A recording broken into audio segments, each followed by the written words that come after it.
Hey everybody, what's going on? Your man Big T, back on Talent Talks. 3 magic words by U.S. Anderson. You say it. Yeah, nice. Anyways, continuing on. It's been a while since I made podcast videos. As I stated in the Biology of Belief video that I made prior, I was under the weather, but now I'm back. 100%. I'm also doing a push-up challenge. I did 50 push-ups a day, February, March, 60 push-ups a day. If you got it in you, do it with me. Okay. And we're on the section called Hypnosis Exposes the Subconscious. First and most important of the tools with which we are able to reach the subconscious is hypnotism. For through the techniques of this science, we are able to temporarily put the conscious mind out of the way and deal directly with the God power, the infinite intelligence in every man, the subconscious mind. And the very startling discovery we make immediately is that this subconscious mind reacts entirely by suggestion. So that means if you suggest something, your subconscious mind's like, yep, you got it. Doesn't matter what it is. It's like when a hypnotist hypnotizes someone and they take a bite of an apple or they hand them an onion and they say it's an apple. And the person's like, bites into the onion and eats the onion because he thinks it's an apple. But it's not. It's an onion. Better brush his teeth. Anyways. I don't know. Don't ask. Okay? In other words, it has no volition of its own. It does not, by itself, make choices, indulge in arguments, postulate theories, search for answers, wonder at possibilities. It only accepts and acts. Once it is given suggestion, it immediately sets to work to make the suggestion truth, for it accepts that suggestion completely. Now, the unfortunate thing about hypnotism is that its evolution has been such that people tend to regard it as a type of trickery. Those of you who have seen hypnotists work may have been witness to a series of trivia, which even though it has perhaps confounded you, has nevertheless left you with feelings of charlatanism, or even worse, an attitude of so what. You may have seen a man act as if he were a bear, shiver with cold even though the temperature was normal, break into a sweat in the same normal temperature. You may have seen a man put into a cataleptic state in which his limbs became rigid and he resisted great forces or held great weights. Or you may have seen a person unable to resist post-hypnotic suggestion by reciting certain poetry on a word cue, picking up a certain object as a result of a gesture, or performing any one of a dozen other pointless acts. Without doubt, the stage hypnotist, with his theatrics and flair for the bizarre, has planted in the minds of his public a definite bar against regarding hypnotism as an experimental science. What few people have suspected over the years is that the subconscious mind not only accepts suggestions as truth, but it has the capacity to make literal truth out of such suggestion. Makes it real. For example, by the simple device of telling patient under deep hypnosis that he has no feeling in his arm, we are able to affect this condition so completely that his arm may be amputated without anesthetic. I wouldn't want to be that patient. No thanks.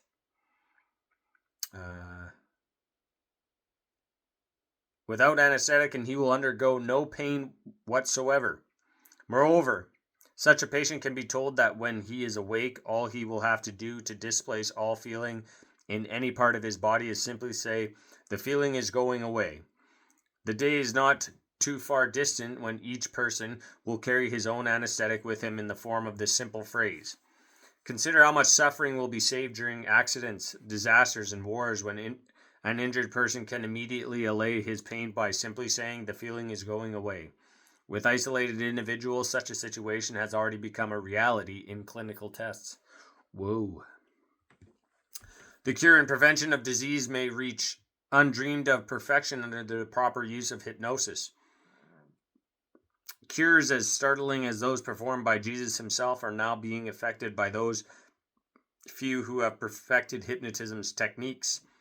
A young lad who from birth had been afflicted by a hideous malformity of the skin, a thick crustaceous development called elephant hide, and for whom medical science could do nothing, has now a normal skin through hypnosis. How? By the simple expedient of telling him, when his conscious mind was out of the way, that his skin was clearing up. I think we touched base on this already in the biology of belief. The subconscious mind is everything, contains everything, knows everything, and therefore can do anything. All it needs is a suggestion. All matter, all substance, all knowledge exists within it, and it rearranges them according to suggestion. And hypnotism is the first concrete way in which man has been able to reveal and study the workings of his mind. Limitations of hypnosis. Now, if hypnosis can accomplish the cure of disease and the anesthesing of the body, it is reasonable to ask, why is it not more widely used? The answer is that it is coming to be, but so shrouded in superstition and ill repute is this science, so fraught with misunderstanding and malpractice, that scientific minds have been reluctant to put it to wide usage. More than that, the scientific studies of the subconscious mind have revealed an instrument of such astounding power that scientists have hesitated to reveal anything of that about which they know so little. Nevertheless, hypnotism is coming into increasing popular use in medicine. Interesting. I'm going to have to do some more research on hypnotism in medicine.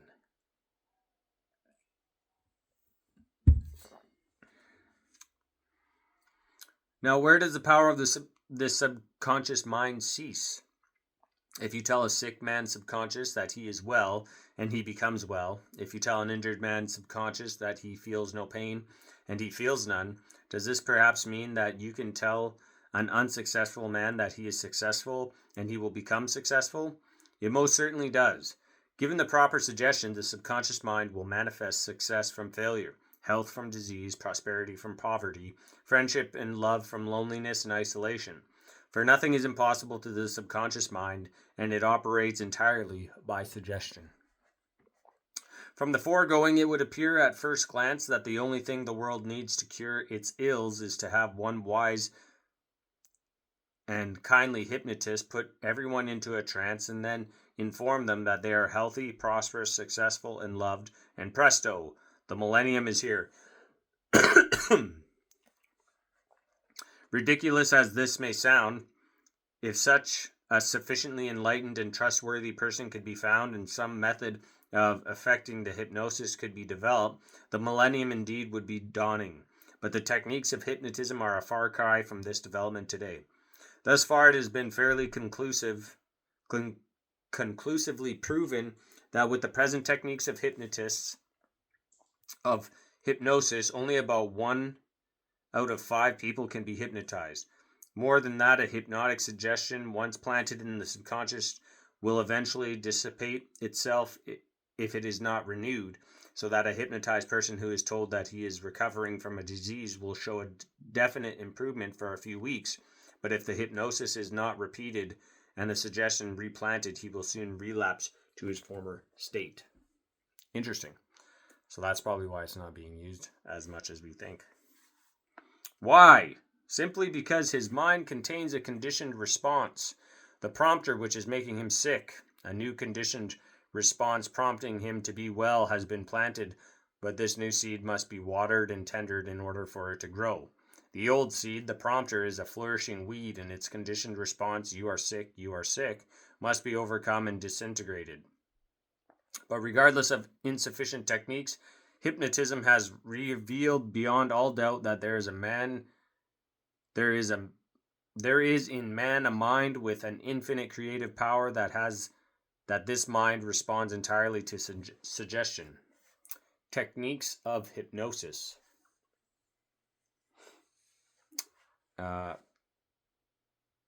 Now you may ask, why is it that a perfect stranger can tell your subconscious when you are under hypnosis that you have no feeling in your arm, and forthwith you have no feeling in your arm? Well, if you, yourself in a normally conscious state, say that you have no feeling in your arm. The feeling is just as lively as ever. You are not able to accomplish this cessation of feeling because you think as well as speak. You are not simply telling your subconscious that you have no feeling in your arm. You are forming the words in your mind or speaking them aloud. But this thought is accompanied by a dozen others, such as, "This is silly, I know it won't work. This, of course, is impossible. I have normal feeling in my arm because I am aware of the feeling now." In other words, you have so accustomed yourself to having feeling in your right arm that even when you say, "I have no feeling in my arm," a dozen others of your own thoughts are directed to your subconscious to assure that you still actually have feeling there. There is positively no other explanation for the fact that the hypnotist can accomplish what you can't. The very primary fact that he must put your conscious mind out of the way is all the proof we need. The conscious mind, then, being asleep, cannot say don't or it isn't possible. The conscious mind can do nothing, and the subconscious mind seizes on the suggestion of the hypnotist and attempts to turn it into truth. The very techniques of hypnosis illustrate this point. The hypnotist begins by having the subject go into a comfortable position. Why? Because he knows that the conscious mind of the subject must go to sleep. He then begins to talk sleep to the subject. To facilitate this, he may ask the subject to concentrate his sight on some object, such as the tip of the hypnotist's finger, or his eyes, or any other object in the room. The purpose of this is to incite a tiredness in the eye muscles of the subject and thus promote a sleepy feeling. Patiently, the hypnotist talks to the subject about how his eyes are becoming tired. He may continue on this vein for 5 minutes, fully aware of how repetitious he is, for he knows that repetition is essential, that only through constant reiteration will he plant the seed in the subconscious mind. After a while, the hypnotist may begin to talk of how the eyelids of the subject are closing, how heavy they are getting, how it is impossible to hold them open any longer. When he sees that the subject's eyes are drooping and heavy-lidded, he may say, "You cannot hold your eyes open any longer." If at this juncture the eyes close, the patient is well on his way. The hypnotist now talks of how tired the patient is, how much he feels like sleeping, how delightful it is to sleep soundly. Once the subject is in a state of deep sleep, the hypnotist may simply leave him there for a while and then awaken him, confident that the next hypnotic effort will be accomplished with much greater simplicity and that the patient will go into an even deeper sleep. The deepest sleep possible on the part of the subject is what the hypnotist strives for, because he knows that in order to get directly at the subconscious mind, he must have the subject's conscious mind thoroughly out of the way. Once deep hypnotic sleep has been induced in the patient, suggestions of health, prosperity, etc. can be given his subconscious, and they will tend to be manifested in the physical world. It is true that these new conditions may revert to their former states if hypnotic suggestion is not persisted in, but that is simply because negative habits of thinking long ingrained in the subject's conscious mind and the buried pain remembrances, the prompters, will eventually displace the hypnotist's suggestion if they are not firmly implanted. But the astounding fact is here. Here at last we see pure God power, the infinite, the mighty subconscious mind at work, for it creates according to the pure word or thought and is the single power in all creation. Thought transference reveals one mind. Now this subconscious mind belongs to no one man alone, for in it and through it all things live and have their beings. Since it is infinite, it is indivisible, and therefore irrevocably one, and thus all life is tied together by an invisible but powerful bond. The principal experimental method and tool with which we may grasp this is thought transference. Second, and nearly as important, is intuition. Thought transference is that phenomenon whereby one person may grasp another person's thought without any apparent means of communication. Experiments along these lines have been conducted for many years, more recently under the surveillance of trained scientific minds, and the occurrence of phenomena is indisputable. Original tests put subjects in different parts of the same building, one to transmit the picture of a simple drawing, the other to attempt to capture this picture and draw it with pencil on paper. Though results were far from perfect, they far exceeded any possibility of pure chance or coincidence. And even where the receiving subject was obviously in error, there was generally sufficient resemblance in his drawing to that of the picture held by the transmitting subject as to assure that a certain rapport had been actually established between the minds of these people. Separating these subjects by miles, continents, and oceans has made no difference in the percentage of success against failures. Thought transference exists. That the human mind does not grasp it perfectly is only testimony to the fact that the conscious mind has imperfect contact with the universal subconscious mind. It is as simple for thought transference to take place across 3,000 miles of ocean as it is for it to span several feet of space, for the universal subconscious mind exists in only one place, which is all places, and there can be no distances or space within it. When I think of that, I think of the space in between me and the phone recording this video. Now, the way I look at it is, in order for the phone to record my voice needs the sound of my voice needs to wave through something in order for it to travel. Now, if I was in a soundproof room, nothing would travel to the phone and you guys wouldn't hear anything. So if there was space in between, then you guys wouldn't hear what I'm saying.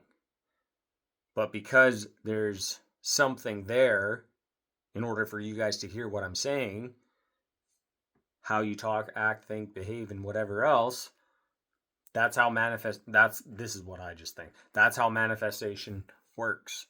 You're speaking it into existence. You're thinking it into existence. You're acting and behaving as if it already exists.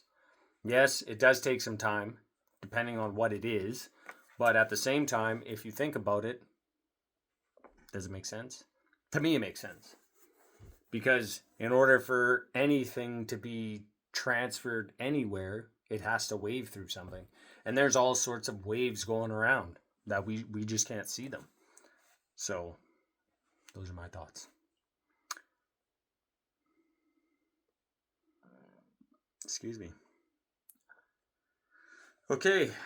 Intuition reveals an all-knowing mind. Intuition is that aspect of mental power which enables a person to contact certain aspects of the subconscious mind with ease. In most cases, this phenomenon might be summed up as an intuitive grasp of universal law. Mathematical prodigies are case in point. As such, a 1 for the cube root of 21,952,000, and he answers immediately with 280. He does not stop to figure this, to factor, to add, to subtract, to multiply, to carry. The answer is apparent to him. It is apparent because he sees the law, and the law automatically yields the answer. There is nothing mystical or occult about this. Since the universal subconscious mind knows everything, it does not figure out anything. The answer is synonymous with the question. Intuitively, the mathematical prodigy is in contact with the subconscious mind, and he sees immediately with the posing of the problem exactly what the answer is. Musical prodigies are similarly intuitive.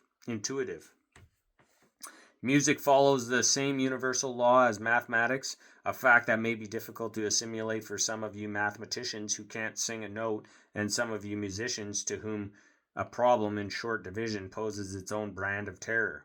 But the law is the same when it is apparent, and Joel Kupperman, not yet of school age, giving answers to complicated mathematical problems, and the child Beethoven composing a symphony are both using the exact same intuitive grasp of universal law.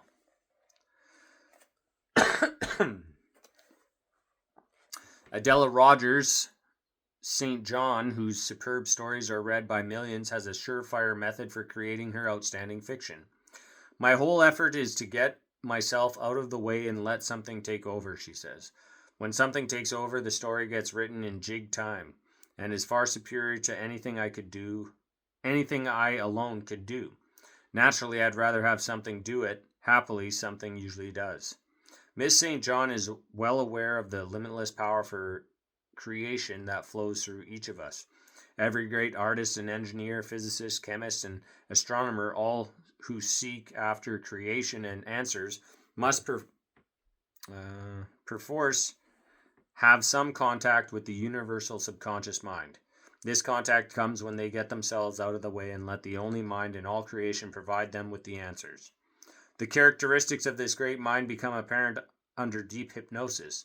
It acts as if it can make anything without doubt, without wonder, without fear, without hesitation. Though hypnotic experiments have not yet gone so far, there is little doubt but what the subconscious mind can do exactly what it undertakes to do.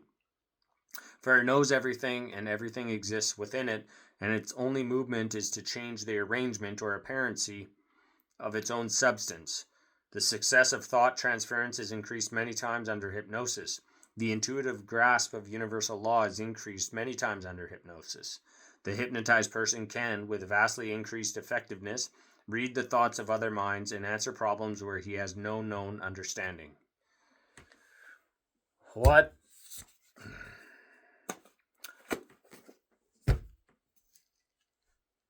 There's so much, man. There's so much that we don't know. That even sometimes the little that we do try to understand, we still don't understand. It's like I was talking to my wife the one time, how there's individuals that are able to just, like this one individual I seen, he took microwave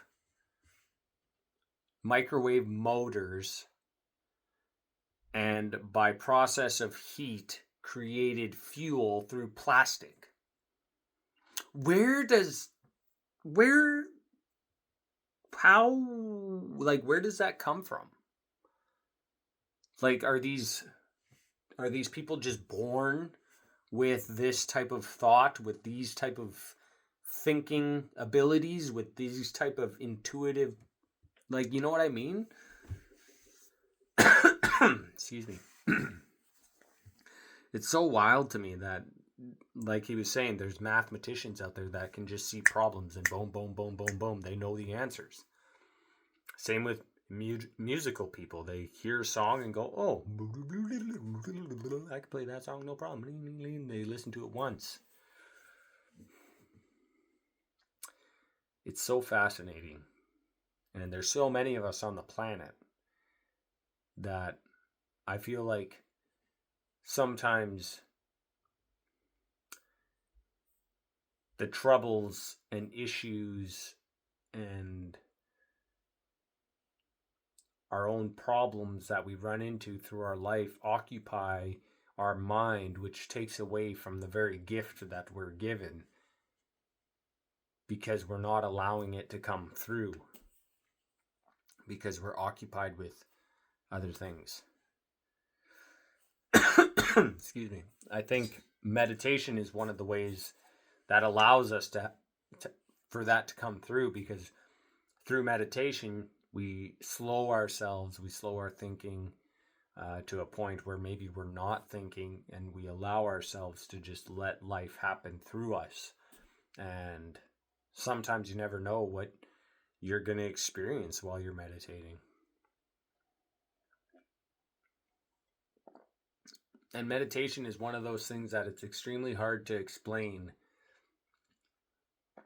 to other people who haven't experienced it, because there's times where I've meditated and it feels like I've been gone for over like 3 hours. But when I come to and I look at a clock or whatever, it's only been 45 minutes. But I feel like I just slept for 3 hours, but I wasn't sleeping. And it's wild. It's wild because, like I said, I don't know how to explain it, but it's awesome. And I should recommend you try it. Anyways, that's enough rambling from me. I'm glad to be back. I'm glad to continue on the episodes and keep on keeping on with the podcast. And sharing the knowledge that others have already shared, and I'm giving my 2 cents on it. So as always, I appreciate every single one of you that tunes in. I'm grateful for every single one, and we'll catch you at the next one. Cheers.